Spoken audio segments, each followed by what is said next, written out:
Giovedì 14 febbraio 2019, una data che per il Veneto potrebbe diventare storica. Alle 19 è convocato il Consiglio dei Ministri, tra i punti all'ordine del giorno la bozza dell'autonomia della Regione.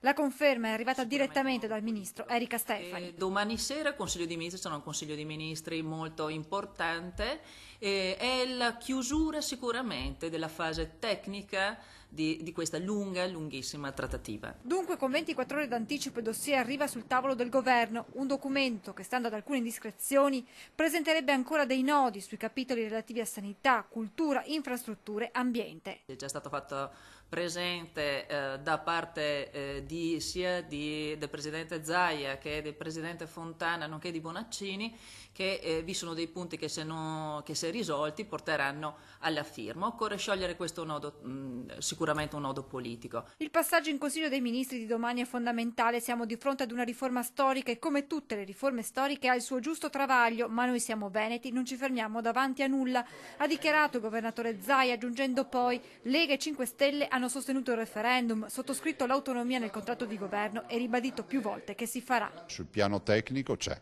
tutto, perché oggi abbiamo una bozza.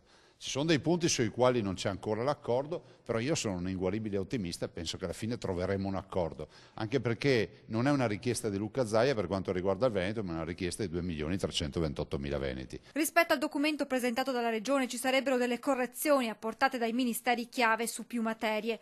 Mancherebbe il via libera del Dicastero delle Finanze sul sistema di compartecipazione ai tributi e l'autonomia tributaria, frenata anche nel capitolo sanità, per cui la Regione potrebbe gestire l'assetto istituzionale e l'organizzazione ospedaliera, i neolaureati in corsia e i ticket.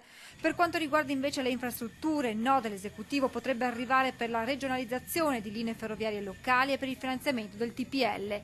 Correzioni che potrebbero mettere in discussione la stessa intesa. È scritto in Costituzione che una regione può chiedere le 23 materie. Ricordiamo ai cittadini che in Costituzione c'è addirittura l'elenco delle 23 materie.